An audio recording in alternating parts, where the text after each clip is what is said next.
السلام علیکم و رحمت الله و برکاته. گرانو مرګرو او دوستانو، زما نوم خالد فاضل دی.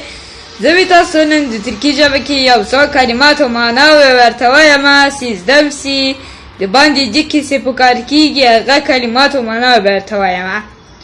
شروع کړو، راځه.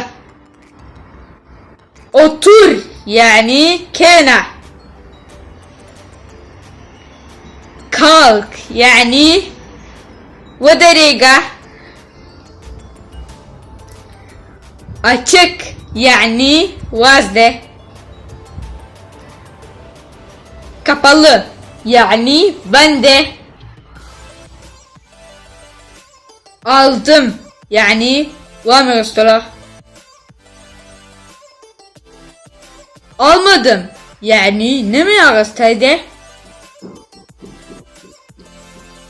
Al yani واخلع.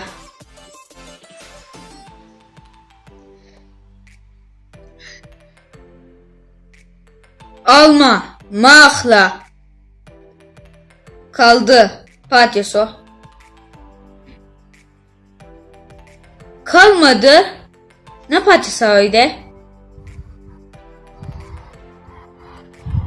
Hastayım.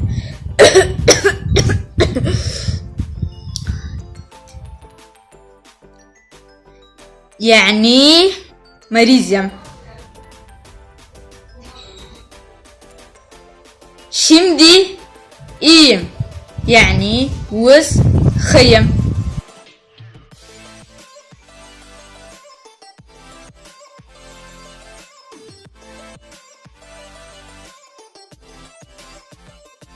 hırsız yani غل.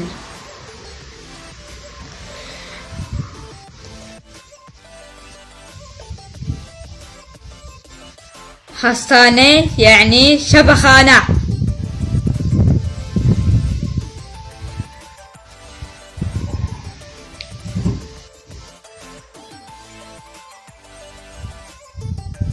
polis merkezi yani polis merkez. temiz yani pak.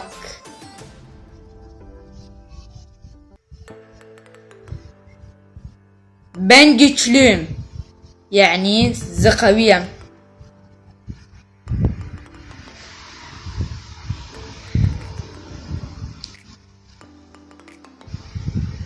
yapma yani mıkava. yap yani vaka.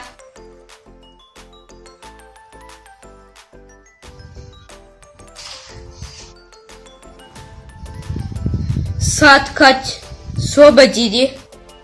Sobacidi.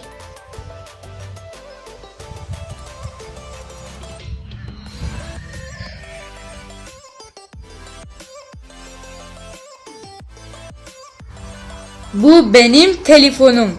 Yani dağa zima telefonde. Nur خدای پامان. خدای دی وکی چې امدانن درس مزده سوی او لایکم راته وکړئ، اشتراکم راته وکړئ. نور بای بای.